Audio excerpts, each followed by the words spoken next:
Hey, this is Ken M. Padawan J. Coach Duffy. From the Ocho Duro Parlay Hour podcast. Every week, the ODPH is talking sports, movies, TV, comics, and more. It's always a parlay of topics on each episode. You can find the ODPH on Apple Podcasts, Google Podcasts, iHeartRadio, Spotify, Stitcher, Podbean, and wherever you find great podcasts, such as the one you're listening to right now. Don't forget to check out OchoDuroParlayHour.com, where you can find the links to all of the ODPH social media accounts, links to the bands whose music you hear each week on the show, hashtag 607 podcast info, and parlay points, our companion blog section of the show. Thanks for listening to the ODPH. Now get back to your regularly scheduled podcast. Hi there, I'm Lloyd. And I'm John, and we're from Pina Comics. As we dive into your favorite pop culture topics, we may just Occasionally use language that could be considered globaloney. what? No, I mean Oh, foul. exactly. Offensive. No doubt. Crass. You bet your ass. Sophisticated. What? No. Anyways, you get it by now. It's mostly just Gutter talk. And one more thing. Watch out for spoilers. Sometimes we drop them like trousers. You've been warned. Listen in.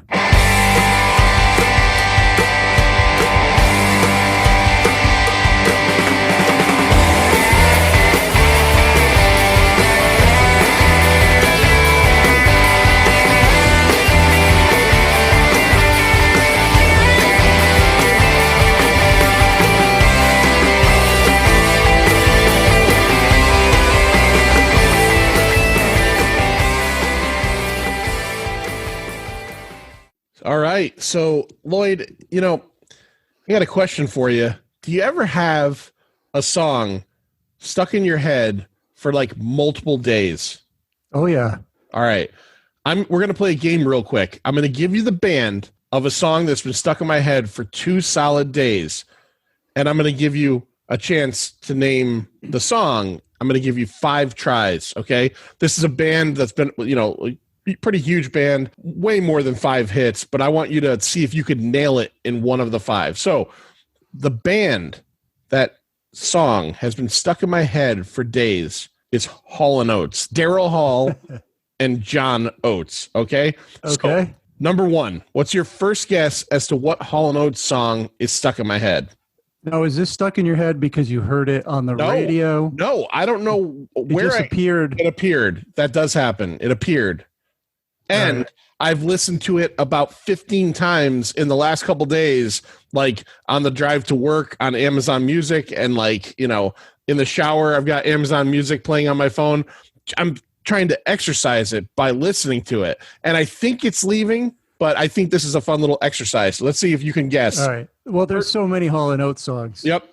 But there's certain things that stick in your head that have a rhythm. This one has, so I don't want to give you a hint, but rhythm and a hook to this one. So what my very first guess, this is something that would get stuck in my head. Yep.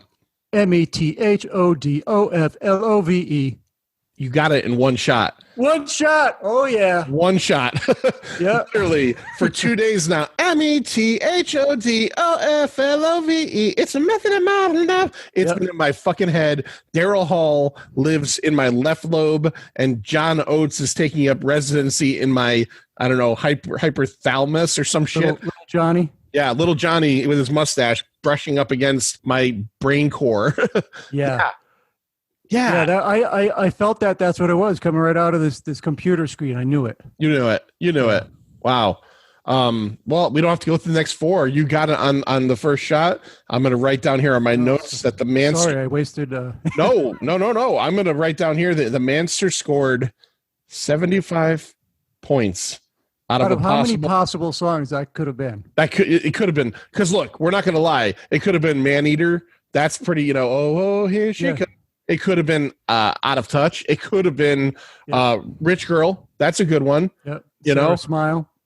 Maneater. I said Maneater. I'm going to tell you, Maneater was going to be my second guess. Well, because that's said, listen, boy. It's got bum, bum, bum. It's got a rhythm, like you said. All right. So we exercise that. I'm almost hoping that it's gone now. Yeah. And maybe you helped me exercise that. Your father, Lloyd Karras, not Damian Karras, your father, Lloyd Karras.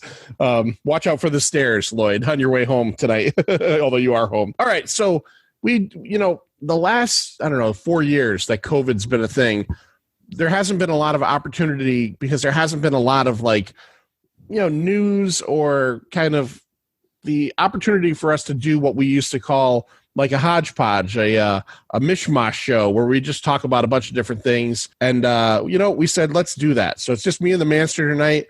And we should do that once a month at least. Yeah. And I mean, when there was more entertainment stuff going on, it was kind of easier.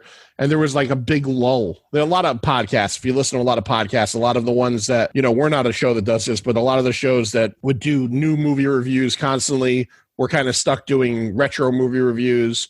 And one of the things that kind of suffered on our end was the potpourri. That's what we actually called it, the potpourri episode. And that's kind of what this is going to be. This is going to be a kind of get in there, talk about some stuff. It's going to smell good. It's going to smell like dried autumn leaves. And this is going to be out next week. So I could actually say this. I never can say this. This is welcome to episode 156 of Pint of Comics.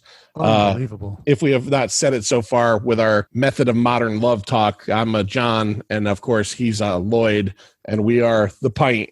So, the first thing I think we're going to talk about, and this is something we've done several times over the course of the years. If you've never heard of Fathom Events is this really awesome, I guess, company that they put out and play different things. Like there's classic movies, they do comedy specials, sporting events, and they play these in first run movie theaters. So they might only play one night out of a week, or it might play 2 times, but it's almost like going to a concert. Instead of like being able to go see, whatever movie 18 times during the week, during the run times, Fathom Events is something that you have to go Wednesday night at 8:00 to check out.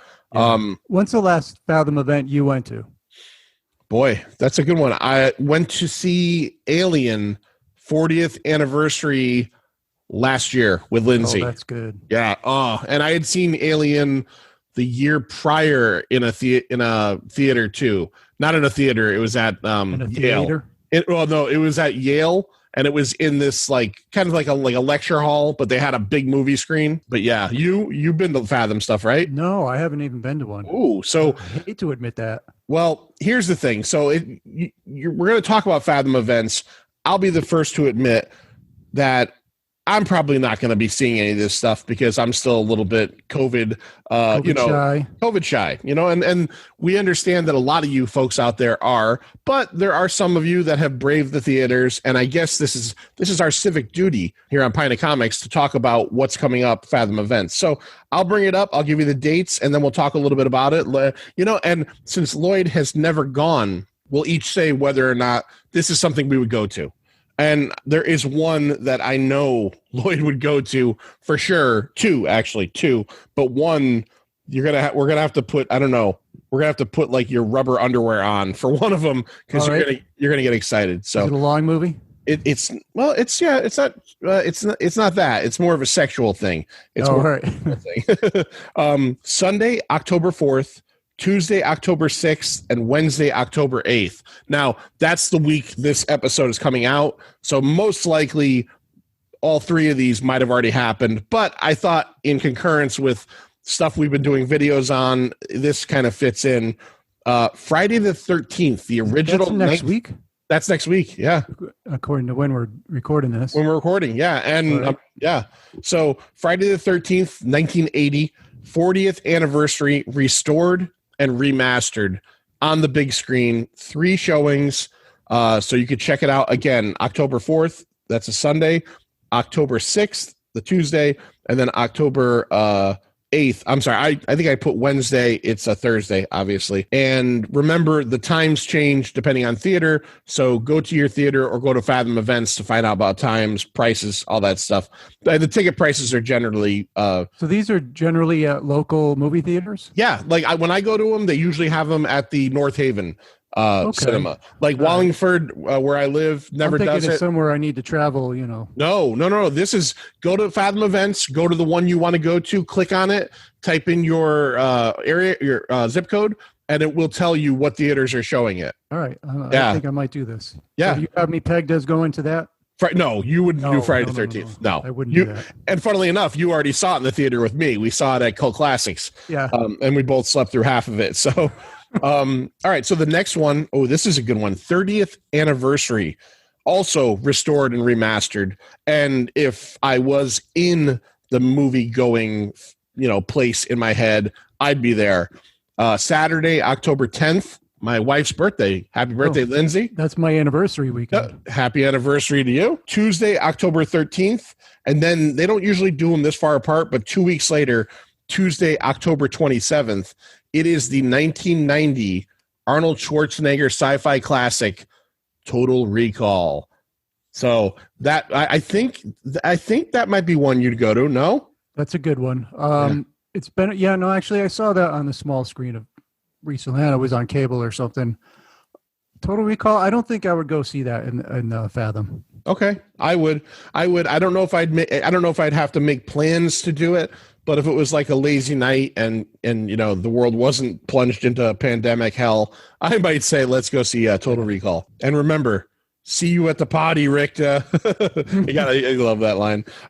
Saturday, October 11th, and Monday. Well, I must have been high when I wrote this. So I'm sorry. Sunday, October 11th, and Monday, October 12th. They do a series called Turner Classic Movies. So the channel Turner Classic Movies does a series called Big Screen Classics. So this is a big screen classic.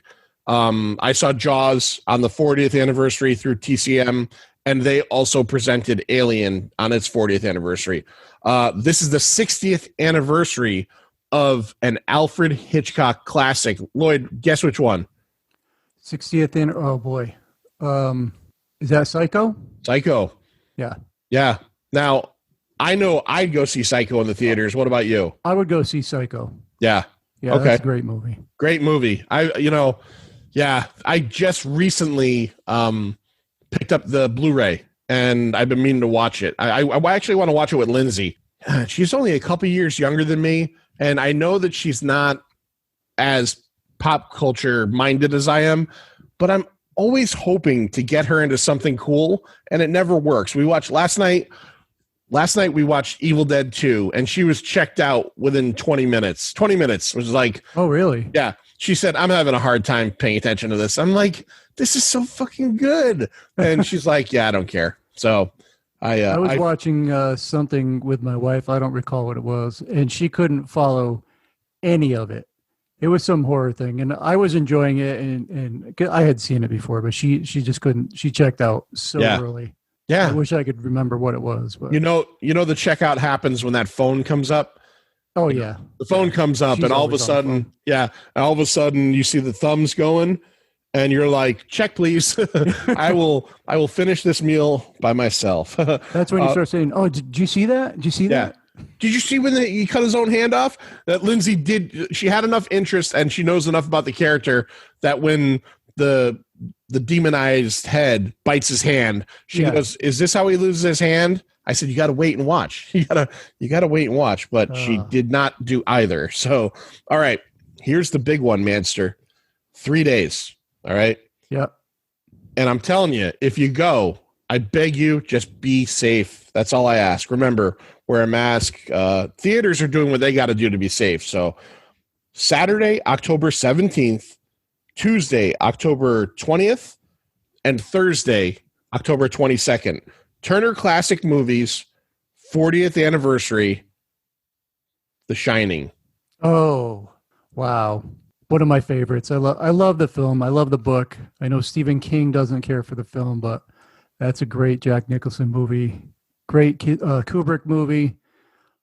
I like the maze. I like him frozen at the end. It's awesome. Yeah. Yeah, I think I would go see that. All right. You're going to have to send me an email with these dates. I will. I'll send you a link right to Fathom. Yeah. This is one that you could go on a date night with the wife if you want. You would need a little bit of clay. All right. And the Righteous Brothers. So I know what you're going. Saturday, October 24th. Little Whoopi Goldberg. Little Whoopi. Yeah. Sunday, October 25th. Turner Classic Movies again. 30th anniversary, Patrick Swayze, rest in peace, Patrick Swayze. and Demi Moore, Ghost. I only saw Ghost once ever. It wasn't that it was a bad movie. It just didn't interest me very much, but it's iconic. And when it came out, it was a huge hit, a fucking huge hit. Oh yeah. Yeah. You know, when we had our movie scenes set to music, that was in my top 10, but I eventually had to pull it off for I forget what, but something else. The whole Unchained Melody scene. All right, with the clay pot and everything. Yeah. Well, I'll give you a little bit of a sneak peek, Lloyd, and I was going to mention this to you, and I just been so busy I haven't. But I reached out to our friend Kurt Spieler, the horror director who we did that episode with, and I said, "What about part 2 of that?" And he said, "I'm in." So we can start coming up with some more ideas of.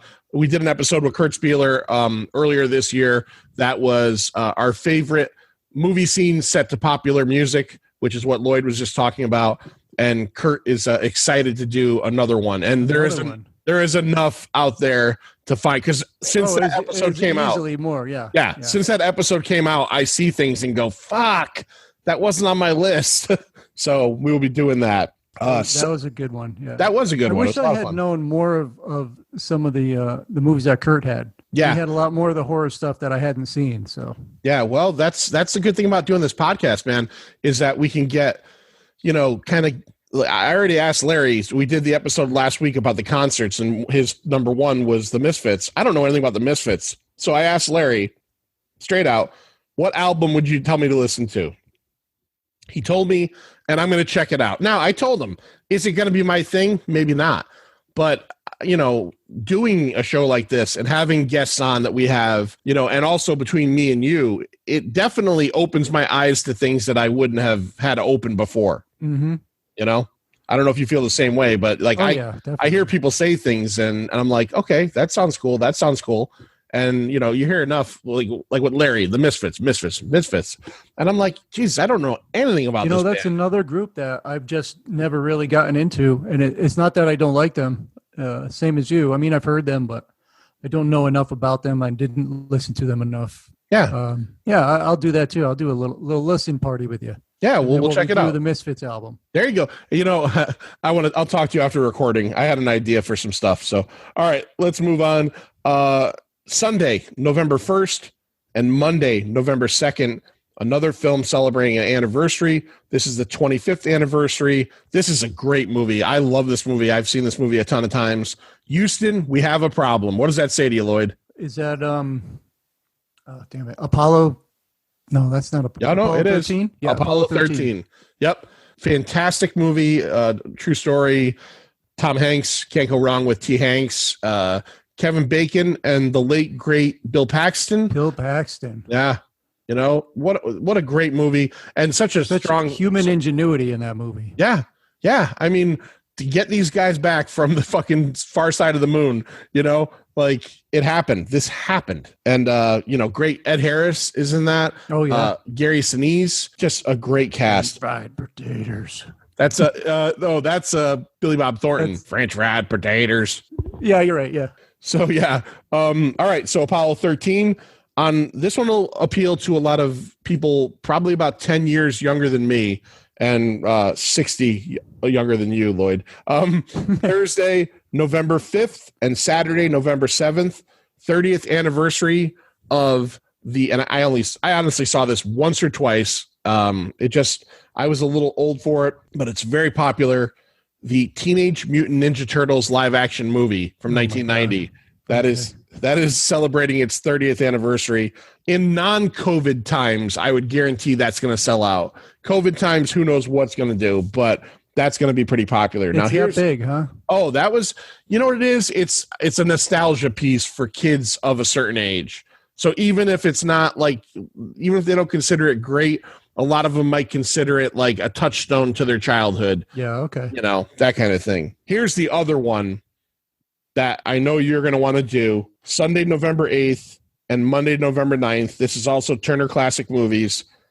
And you just recently said that your second Pint Movie Invitational episode. I was hoping that this would be on the list. Yes.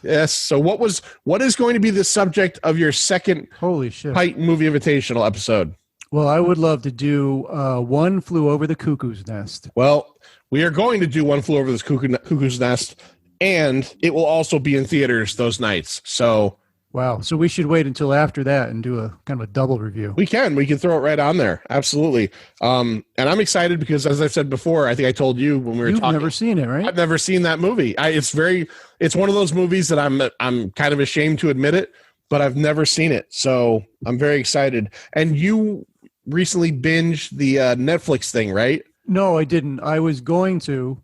Then I decided to watch One Flew Over the Cuckoo's Nest first. And then I was going to go back and watch that. It's called Ratched, basically the comeuppance of Nurse Ratched. So I did see the first episode, but that's okay. I told you I'm not watching it because A, I haven't seen the movie, and B, Sarah Paulson. I don't know. Sarah. She bothers me. I don't know what it is about her. There's something about the way she looks. I hate to say that. Yeah. But there's something odd about the way she looks. Yeah, I've seen her in a few things. She works in the series, that I can see. Yeah. Because I think I forget her name, but the lady who played Nurse Ratched in the movie kind of has a very same stern look. You're kind of confused. Is she attractive or is she not attractive? It goes there. Okay. All right. We're getting to the last couple here. The last one that I certainly would go see, and then there's one for the kids at the bottom. Sunday, November 29th, and Wednesday, December 2nd, Turner Classic Movies presents The Blues Brothers. Ooh. Yeah. And that's one that I've never seen on the big screen. And it's funny to say, but it's almost made for the big screen. It's a spectacle of a movie. A lot of car chases, crashes, musical numbers. So I can see that being a lot of fun. I need to go see that because I don't think I've ever seen the Blues Brothers all the way through. Oh, I've always just seen parts of it, or I've fallen asleep. I've just never seen the whole movie. All right, it's definitely one to see. It's definitely a great movie. And then the last one, I just threw this on here because it was on here. Sunday, December 20th. Bring the kids, everybody. It's the 25th anniversary of Babe. Remember Babe? Oh, Babe, the pig. The little pig that could do. I guess he was a sheep herder. I don't know. I saw it once many years ago. And the thing about Babe that I'm pretty familiar with is that I've always heard that the sequel is really weird and dark. It's called Babe, Pig in the City. Yeah. It's directed by George Miller, the guy that made like the Mad Max movies. It's dark, huh? It's supposedly very dark. Like when it came out, it did terribly in the theaters because it was scaring the fuck out of kids. I'll check that out. That was before my time, even before my time with children too. Yeah. So. Yeah, I think I saw Babe. I think Babe came out like 94, 95. I think I rented it. It was back in the days when I used to go to Video Galaxy in Middletown, Connecticut and rent movies all the time with my ex-girlfriend and myself. And I just think it was like one of those things kind of like Ghost. It was like, maybe this isn't like my cup of tea, but it's like literally the biggest movie on earth right now. Mm-hmm. So check it out, But yeah, not anything that I ever saw again. I do remember at the end, the pig is really trying to please the farmer through the whole movie. And the farmer just shows like this pig, like no stone face, like just, learn to herd the sheep. And he's just not mean to him. He's not abusive or anything, but he just shows nothing. And at the end of the movie, when the pig wins like the sheep herding contest, the farmer walks up to him, looks at him and smiles and goes, "That'll do, pig." And the pig is like happy as fuck because like to him, "That'll do, pig" is like, "I love you," even though it's not "I love you." It's what he's been like trying to get the whole time. I do remember that. That's not a pig movie for me. My favorite pig movie is, right? Pigs. At least as far as I can remember. No, what is it? Charlotte's Web. Oh, yeah. That's a good one. The cartoon you're talking about. Yeah, the original animated movie. Yeah, because they did a live action one like 10 years ago. Yeah, no thanks. Yeah, no, I agree. Although there is a new pig movie on Shudder, which I started to watch, but I haven't finished it yet, called Boar. Oh, Boar. Yeah. I like that out. Well, speaking of that, what a segue, Lloyd. You brought up that you wanted to talk about something in particular, and you just brought it up. What are we going to talk about now? Well, let's move on to Movies that are available to stream on Shudder. Yes. Shudder, the really good, I think, in my opinion anyway, horror movie app. Yep. You can get it on your Roku, your Fire Stick, all that kind of stuff. It is owned by AMC. I didn't know that. I was doing some research, and AMC, the channel, owns Shudder, and Shudder is as Lloyd said, a pay-for-play app that is essentially all horror movies. I actually just found out the other day that my Shudder subscription must have just ended because I tried to watch something and it told me to go fuck myself. So I have to pay as I would. I didn't write everything down, but the subscriptions start at $4.75 a month. Yeah, they're fairly, they're reasonable. Yeah, you get 7 days free. You can, all of those do that, but you get 7 days free. $4.75 a month. I think it's $57 if you do it for a year. I could say this, and I know you could say this as well. It's not like some of these streaming services where you got to fight for content. There's a ton of shit on there. Oh, there's lots of stuff. Yeah. Just look. There's old stuff, new stuff, exclusive. Foreign. Lots of foreign stuff, as a matter of fact. Some of what I'm going to talk about is foreign. All right. So we're going to talk about a few things that we've seen on and or enjoyed on Shudder. If you have not checked it out, please check it out. Get yourself that free 7-day trial. Manster, what is you remember when I got Shudder? You got Shudder. Look at this. You're gonna go, man, he loves me. He remembers. You got Shudder last year at New York Comic Con. That's right. Yep. Right next to the and this is going to tie in so wonderfully. Right next to the Eagle Moss booth, where we would go, and I get the Star Trek ship and whatever, was the Shudder booth. That's and right. You walked over there and signed up right then and there. Did you get a pair of socks or something? I got a pair of socks and maybe a bag or something like that. Yeah, and probably a little poster. And I think 11 by 14. I think I either had gotten my subscription right before that or right after that. It was right after, because I was asking if you wanted to go sign up with me. Right. You still want to wait a little bit.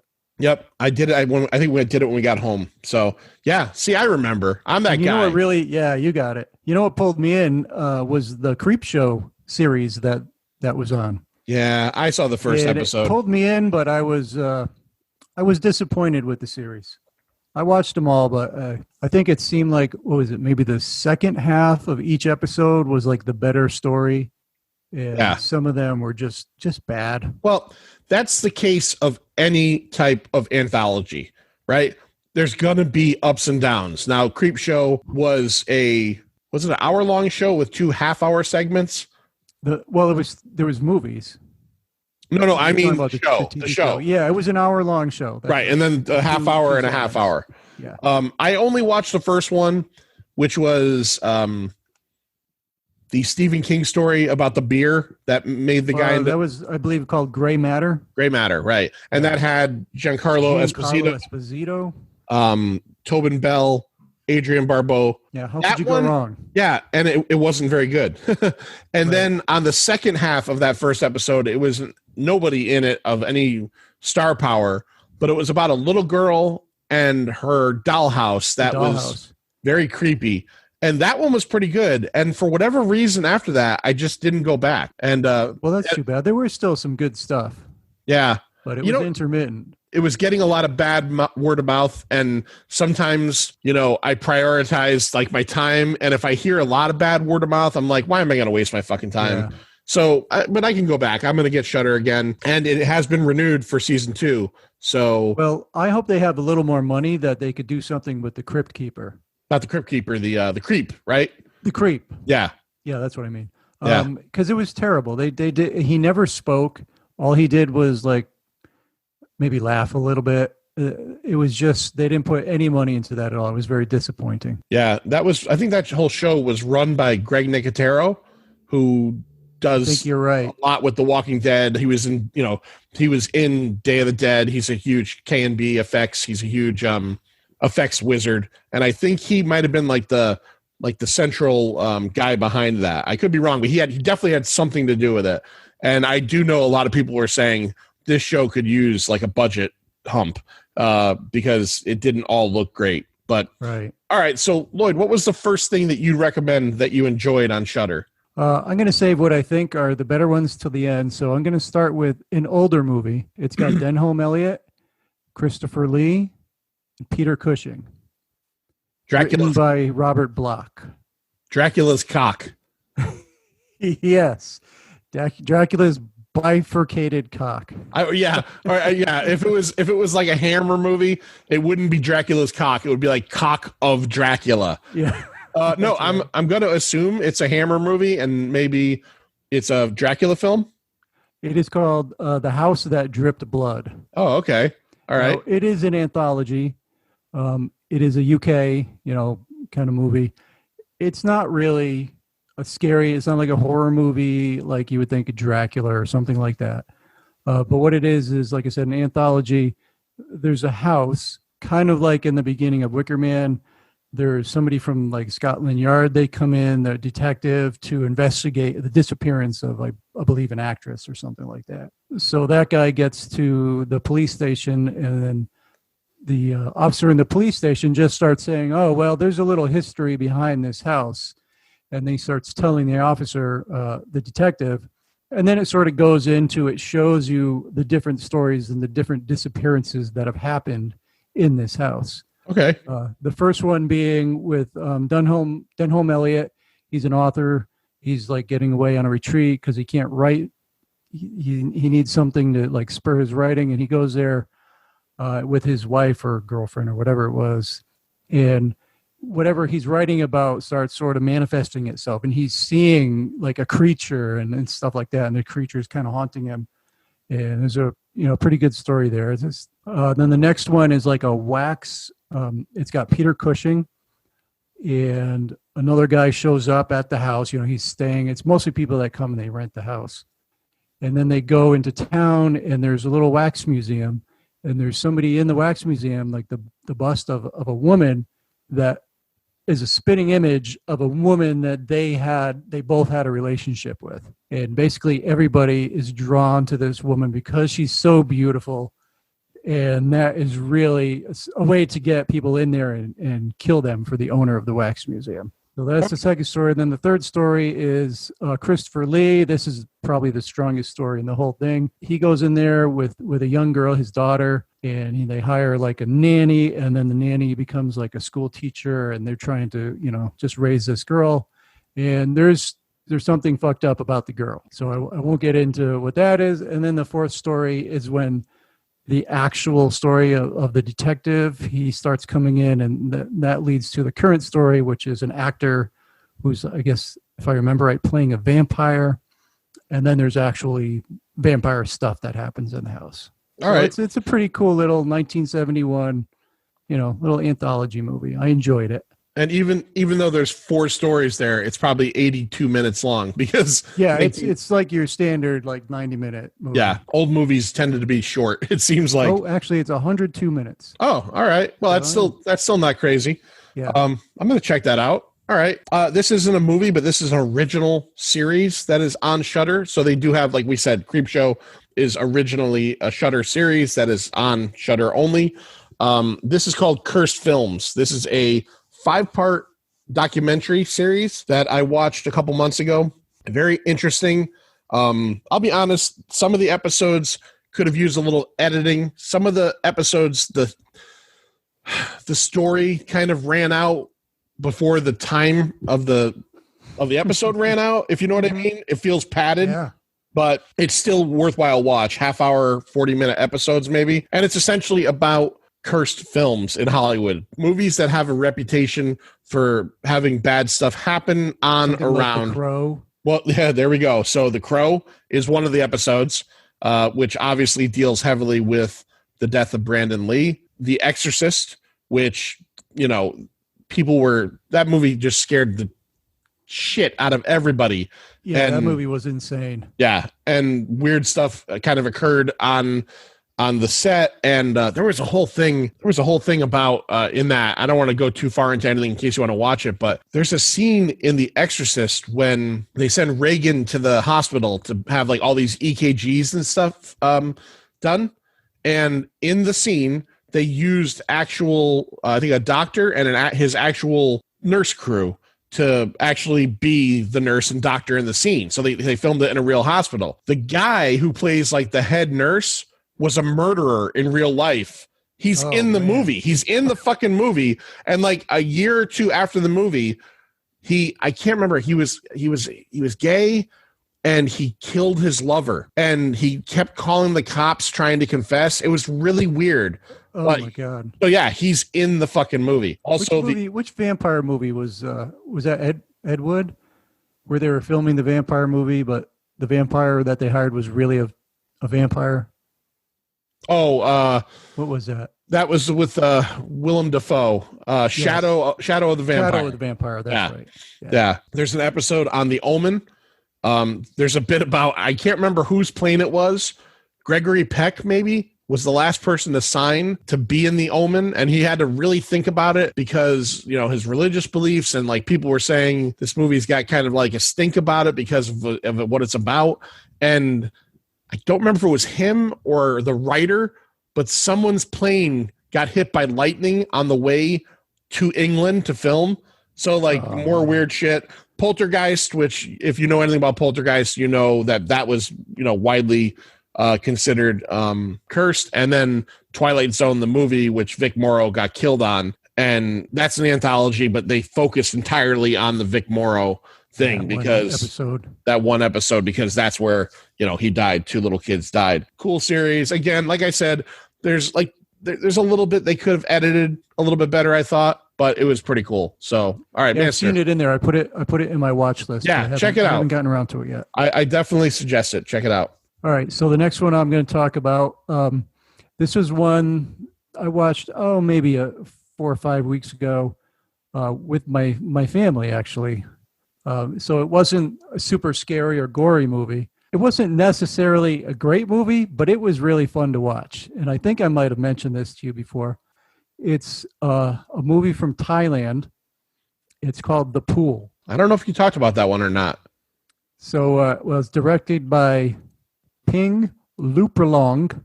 And written.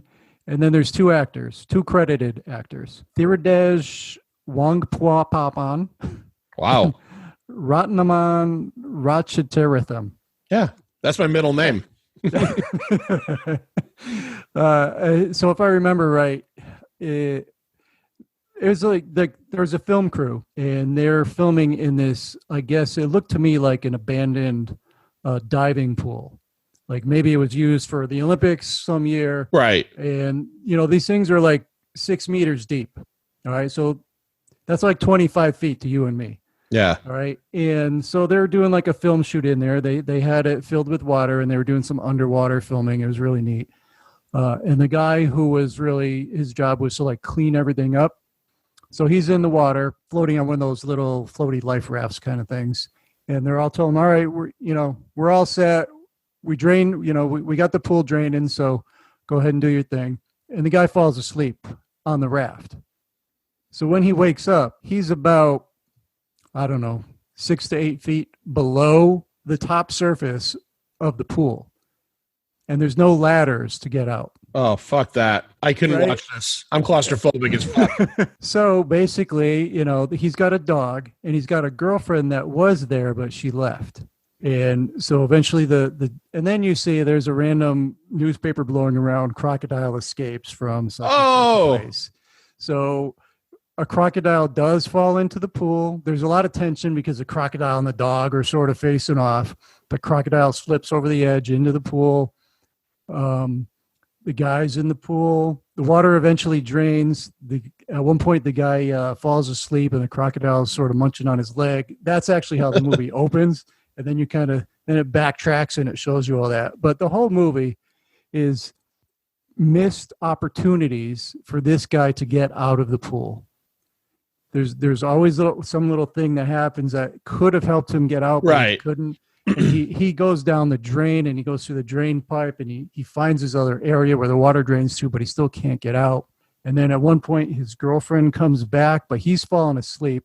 So she's like, "Oh, I'm going to surprise him and jump in the pool with him." And he wakes up just as she's jumping, and he's like, "No, no, no, no!" And she slips and bangs her head, and then she's unconscious. It was just a fun movie. All these missed opportunities. You're just like cringe, like, "Oh, just get over here. Just look over there." Just get out. Yeah. And every single opportunity that he has to get out is falls away within his grasp. All right. And it's a fun watch. It All right. really was. Everybody enjoyed it. I'm going to write that down. The Pool, and its star Rangathorpe Mechanicon. All right. So the next one is, I think it's considered a movie. It's 56 minutes, I think. And it is a Shudder exclusive. So it came out on Shudder in the summertime, like late summer. And I watched it, and I was super impressed by it. And it is a film that is very much informed and inspired by COVID-19.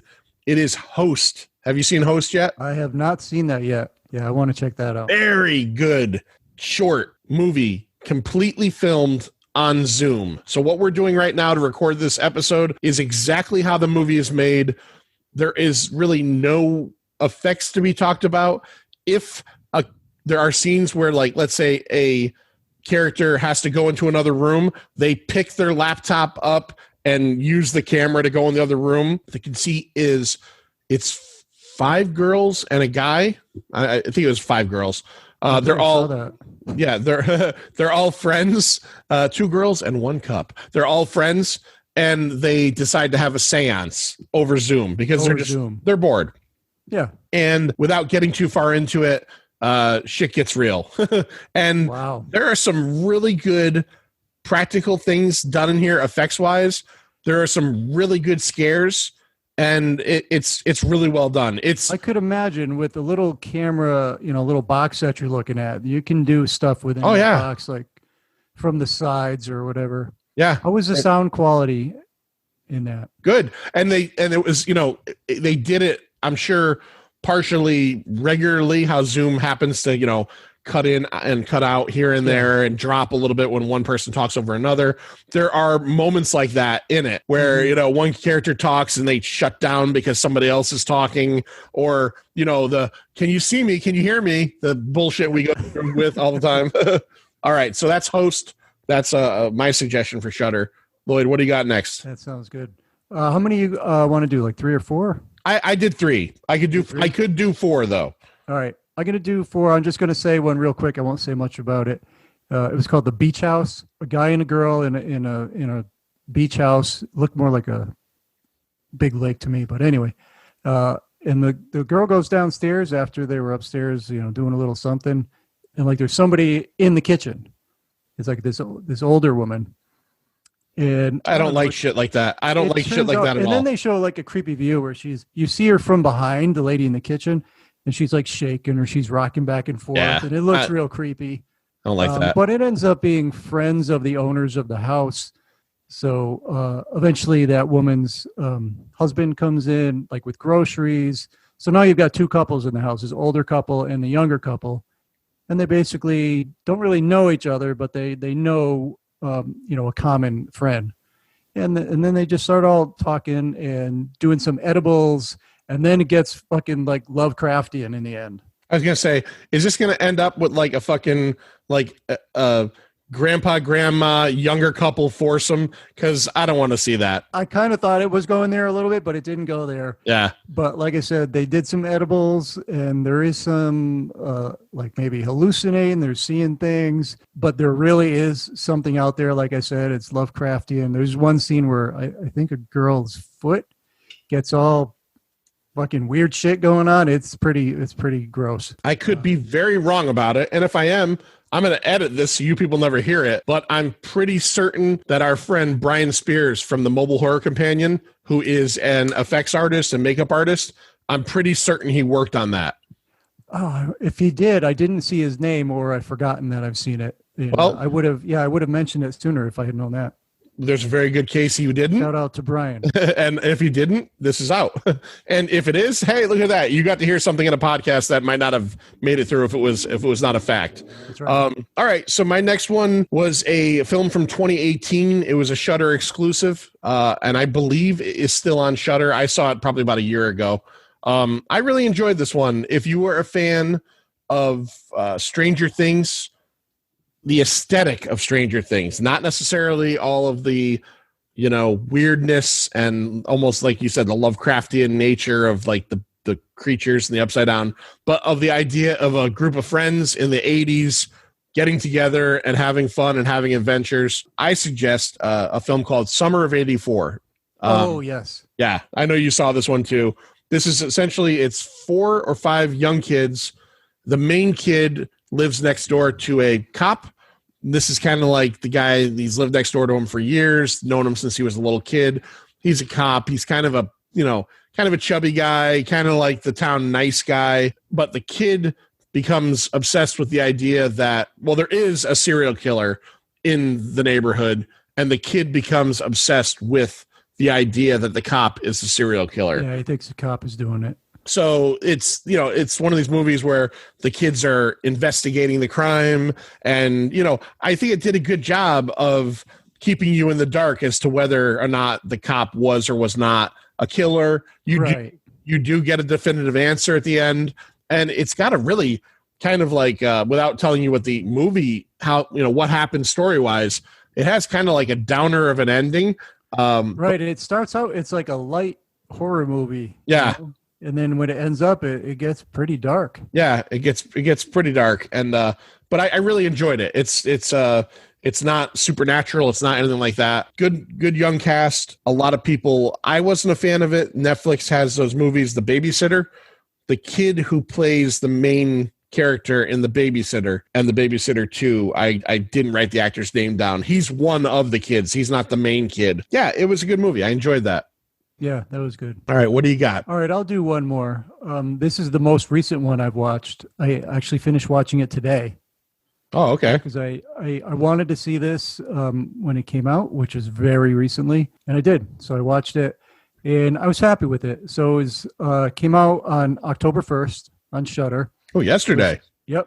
Originally released in January at the Sundance Film Festival. All right. So I've never heard of any of these people. You probably haven't either. The movie is called Scare Me. Nope. Haven't even heard of that. So it's directed by Josh Rubin and written, and it's got 4 actors: Aya Cash, Josh Rubin, Rebecca Drysdale, and Chris Redd. Basically, Chris Redd is from Saturday Night Live. Yes, which I forget which character, but I knew I recognized him. I couldn't remember from where. Black guy. Yeah, he's. Well, sorry. I didn't know that. Yeah. Oh, I didn't. Oh, no. I thought you meant you didn't know. So I was just saying. Yeah. So there's this guy. His name is Fred. I didn't mean he plays a black guy. I meant. Okay. Yeah. I figured if you knew the pizza guy. Okay. He plays in this. So there's this guy, Fred. He's taking a trip out to another place to write, to help him write. And he's hired some lady. I guess the lady that he hired to do that was Aya Cash. And she's just like an Uber driver. And, she's trying to tell him a story while he's in the car, and he's bored to death. He can't wait to get out. And so then he gets there, and as he's walking like the road next to the house, he runs into a lady. Turns out she is a horror author herself, and she's written what is claimed to be the best horror novel, like in this film. She's a bit, I wouldn't say standoffish, but she's very good at what she does, and she's like better than him, and she knows it, and she lets him know it. But anyway, things happen. There's a little blackout. They end up getting together in the house, and they're like, "Well, what are we gonna do? We're bored." And she's like, "All right, well, let's just tell stories." And basically, it's the whole rest of the movie is how I would imagine that acting students, like what they would do if they just sort of went off on their own and said, "Hey, let's do this." And so they basically, like, they're telling stories as they go. They're making it up as they go.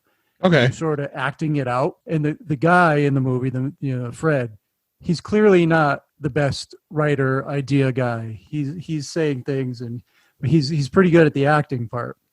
But the girl is constantly making fun of like what he's doing. He's like, she's goading him, and sometimes she's giving him ideas, and she's really excellent. The whole movie, like I said, it's just kind of like an acting class. It's not super scary in any way, but to see these people in this like deserted, and there's little horror tropes everywhere, all around it. They name movies, they drop names. When the pizza guy comes, the back of his shirt says Overlook Pizza. It's that kind of thing. They're just dropping horror tropes everywhere, and it's really good. And when they're acting, there's no special effects, but there's sound effects. So if the guy's pretending to be a werewolf, he's growling. You can hear a werewolf growl, but it's just him acting. It was a fun movie. It was, like I said, great just to see the acting in it, and I would recommend it. All right, I'm going to check that out. It has a surprise twist ending, so... Okay. All right. Is Chris Red a white guy in it? Is that the surprise? No, he's definitely a black guy.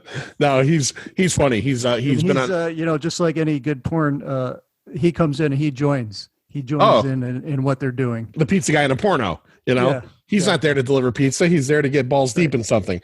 This guy's there to tell scary stories. All right.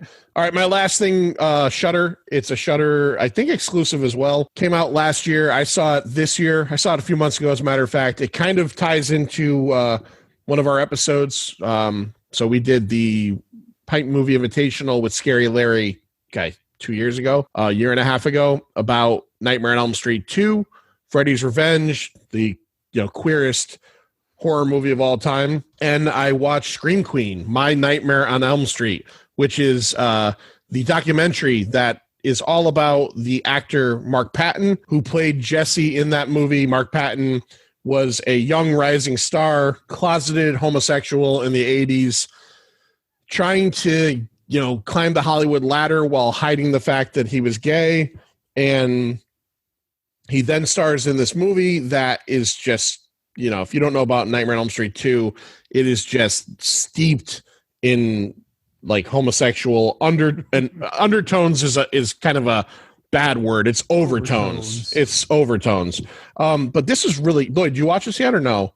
No, it's on my list, and I'm glad you brought it up. Yeah, this was really good because this really showed what this guy has gone through over the last 30 years and what being in this movie has done to his career, both realistically and also just mentally, the stress that it has kind of destroyed, destroyed his hopes and dreams, and then other things. I mean, they get into it, but he's HIV positive, all these things. And there's some really good moments in it. There's a bit where he goes to a con and gets together with the cast and the director, but not the writer. The writer is the one he has a problem with because he feels like the guy, threw him under the bus. And then he has a one-on-one at the end with the writer where they sit down and talk about, and the writer has been... The writer that denied that it was homosexual undertones. And the guy has been vilified, over the years because of his attitude. But there are moments in their conversation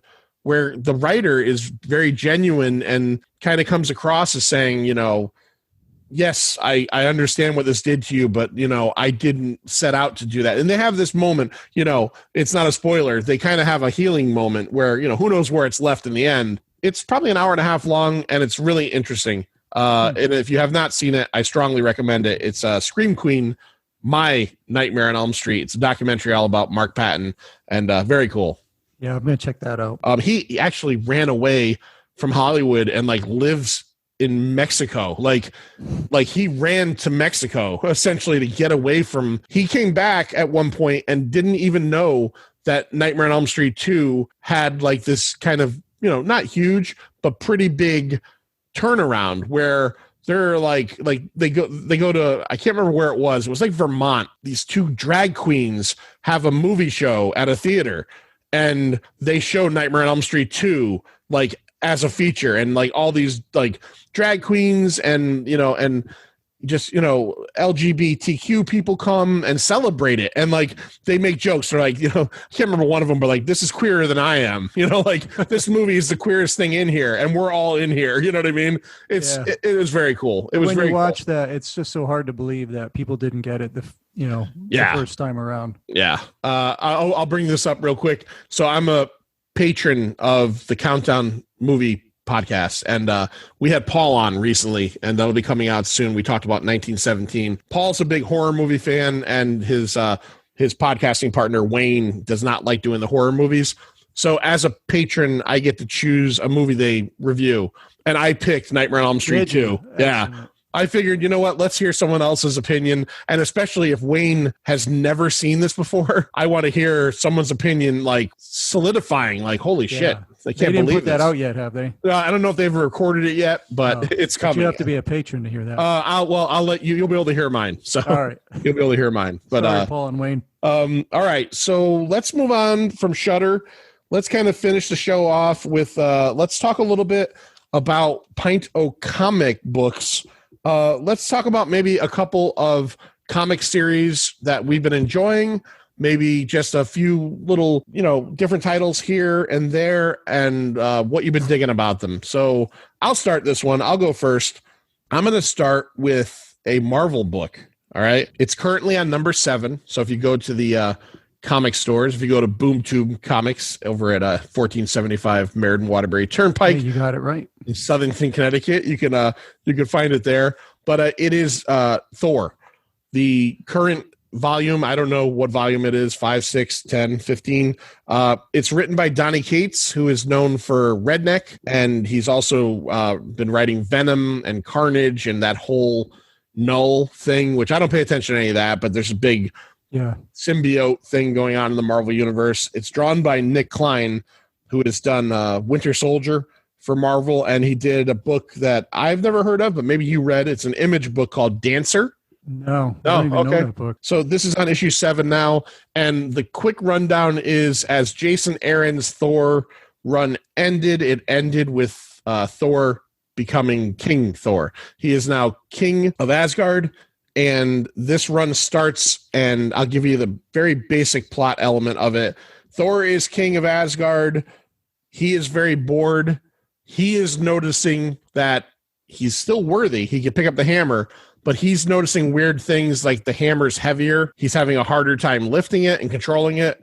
And all of a sudden, Galactus comes to Asgard and essentially tells Thor that this kind of like Galactus is a, you know, world devourer. He ends worlds, and he comes and tells Thor that this thing called the Black Winter is coming, and it makes me look like a fucking speck. So if you want me to be able to fight it, I need to eat some planets to get stronger, and I need a strong herald to do it. So he essentially gives Thor the power cosmic, which is what, you know, all of the heralds get. And he's also the King of Asgard. So he's got the Thor power, the Odin power, whatever you call it. So he essentially becomes the herald of Galactus. And the first 6 issues is that whole story about how they start going planet to planet. But Thor is very strict as a herald. He tells him, I'll help you defeat this Black Winter, but you're not destroying planets that are inhabited. You're not killing people. You're not killing anything. And it's just this really cool setup. And then issue 7 kind of takes off from there. But I'm really digging it. Thor is really weird because not necessarily one of my favorite characters in Marvel lore. I do like Thor, but in the last few years, some of the best Marvel comics have been Thor books. And yeah, I read the whole Jason Aaron run up until King Thor. And I love the Aaron run too. So I'm just really enjoying this. And the art's really good. Aaron Cooter took over on issue 7, but Klein's coming back. I've really enjoyed that. So if you have not checked out Thor from Marvel, you know, you could jump on issue 1, pick it up. I think the first trade is out now. So check that out. Lloyd, what do you got? I may have mentioned this book before, but I've been enjoying Daredevil. By Marvel. In the current storyline, you know, previous to what's going on now, Daredevil accidentally killed somebody. Okay. Yeah. And then, Wilson Fisk is the mayor, and then there's another a police officer, John Cole, I believe is his name. He has actually, Daredevil has kind of gotten on the good side of some of these people.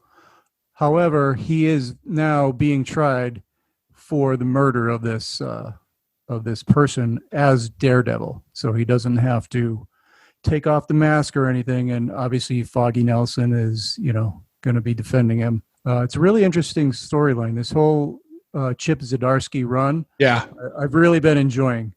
I've read a little bit of Daredevil before. I have a omnibus, the Frank Miller stuff. I read a little bit of the Mark Waid and Chris Samney, and I enjoyed that. But yeah. I didn't know if I would like this. But yeah, I'm continuing with it, and I don't know where it's maybe around issue 20 by now. I'm not sure exactly. Yeah, I love Daredevil, and funnily enough, I'm way behind. I've read the first couple of this arc, but I'm enjoying what I've read. And the newest issue came out, I think, last week or the week before, and it had a fucking incredibly rad cover. I don't know if is Iron Man in the book, because it's like he was in the last episode. Yeah. Okay, so it's an Iron Man. It's an Iron Man mask with the horns on it. Yeah, it's just an image, probably for the cover. Is totally dope. It was awesome. It's good. All right, so those are a couple of Marvel titles. I'll move over to DC real quick. Alan Burnett and Paul Dini, two guys that if you're a fan of any of the DC animated stuff, you should know. Artist Ty Templeton. Batman, The Adventures Continue. This is the animated series comic comeback. So it's drawn like the animated series, kind of short story arcs, a couple of single issues here and there so far. There is an ongoing arc in the first 5 issues where somebody from Batman's past, they show us in the book, but I won't spoil it for you, is tailing Batman and watching him. And Batman's aware of it, but he doesn't know who it is. But he's run into Lex Luthor at this point. There's an issue that's all about Azrael and the order of St. Dumas. And it's just, if you're a fan of the animated series, Paul Dini is one of the architects of that. It's just a fun, easy to read, kind of quick, beautiful to look at book, period. So, Lloyd, have you read any of the Batman Adventures Continues? I have read the first 2 issues of that. I never subscribed to it, so I probably, missed a couple of issues. But I did want to follow that story, so I probably have a couple to go.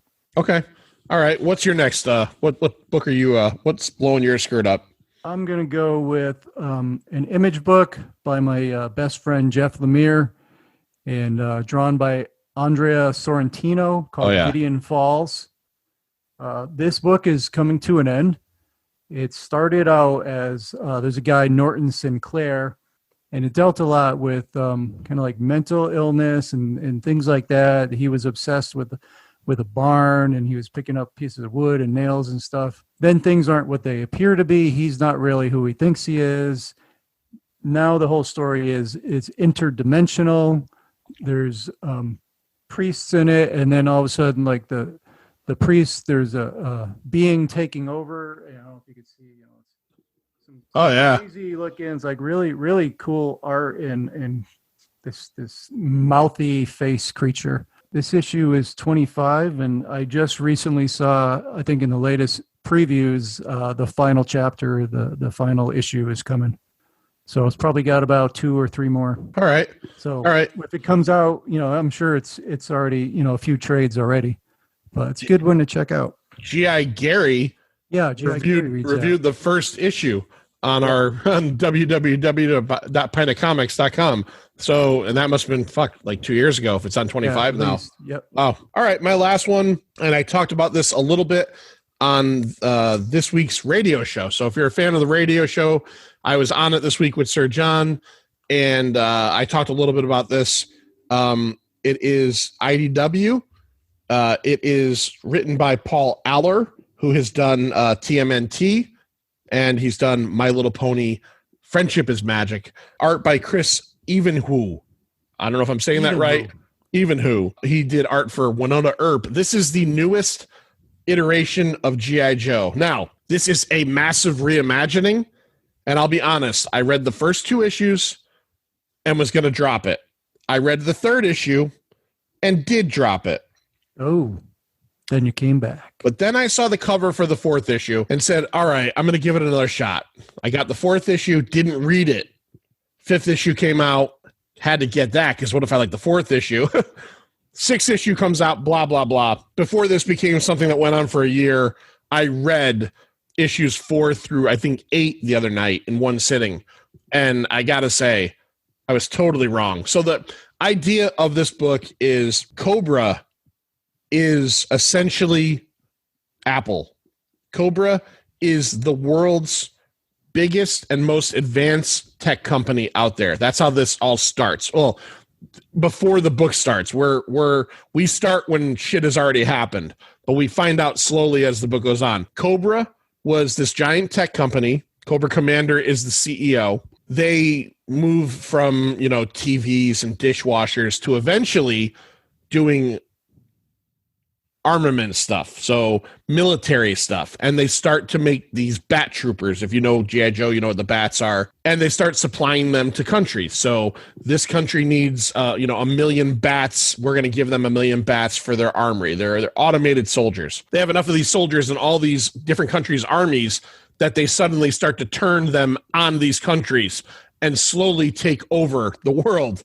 So the book starts, and America is already under Cobra rule, and G.I. Joe, instead of being kind of like this resist or this freedom force created through, the government and the military, is a kind of secret underground resistance brought in by the military. And you get characters that like Roadblock and Duke and Scarlet, and we get Snake Eyes in the very end of issue 6. He pops in for one panel. It's very, very cool. The first 2 issues was hard for me to read because it was such a different take.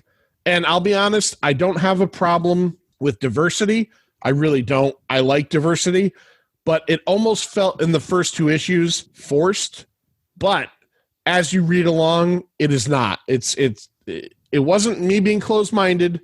Well, you got to get used to it. Yeah, I felt like in this, it wasn't serving the story necessarily. Yeah. But then as I read further, I realized it worked. There was a character, and part of the reason it works so well is they're introducing, we'd have to ask G.I. Gary this, but there's 500 G.I. Joe characters.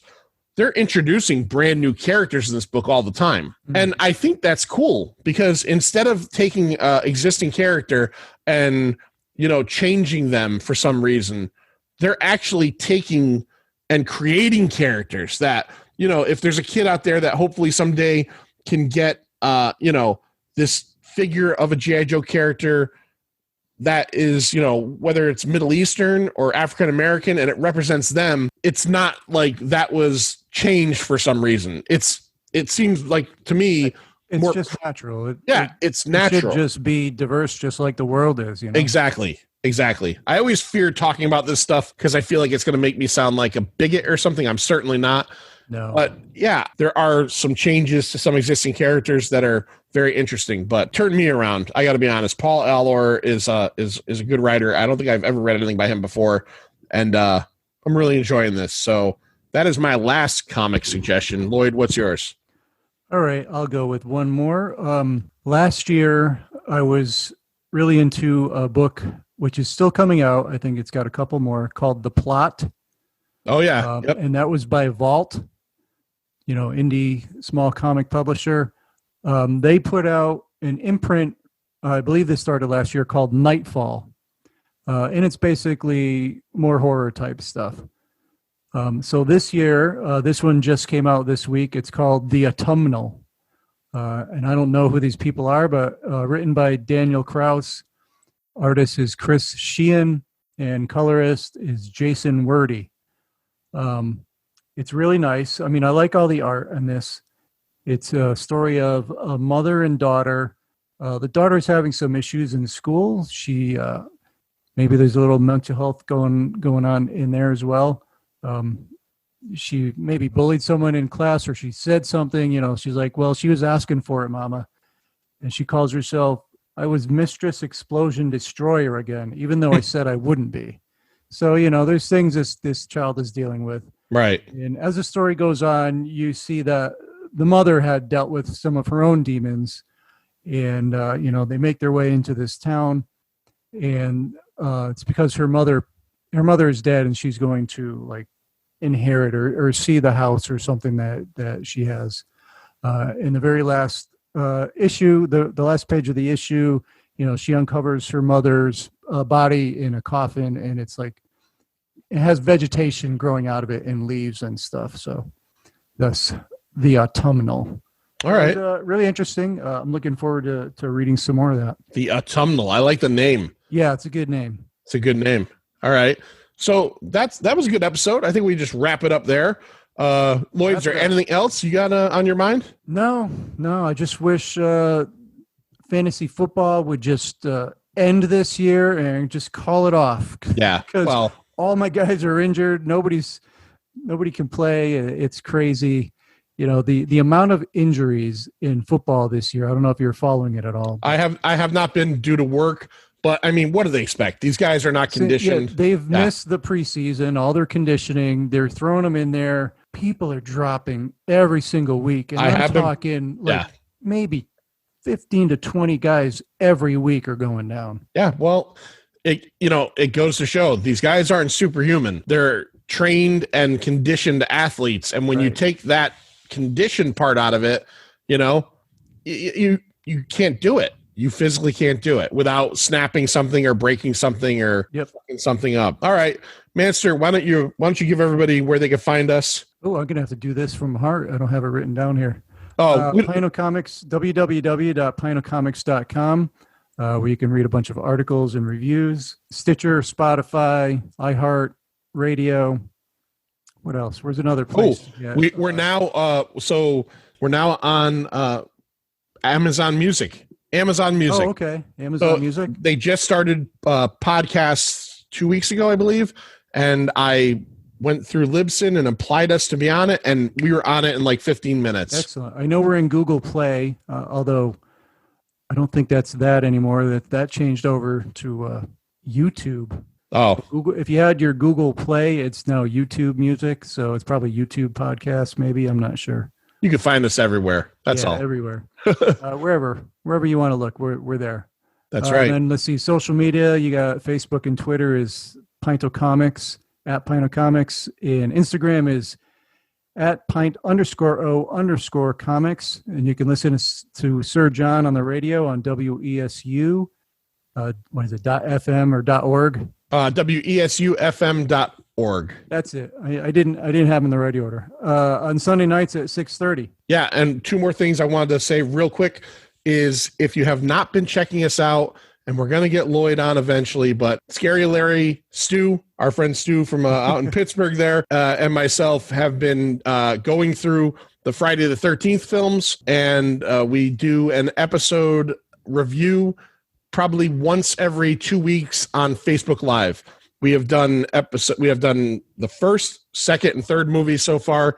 This week that you hear this, the fourth will be happening as well, and we're going all the way to all 12. So did you do the final chapter one yet? That is this week. So that's upcoming. If you're there on Tuesday night, Tuesday night 7:30, watch it and be there.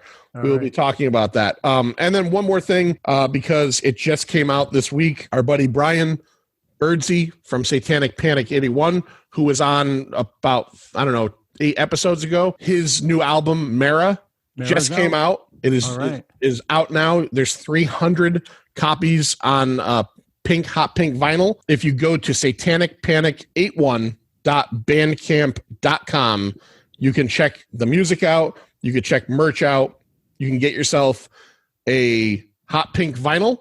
You could go the way I went. I bought a lavender cassette because I just wanted to buy a cassette.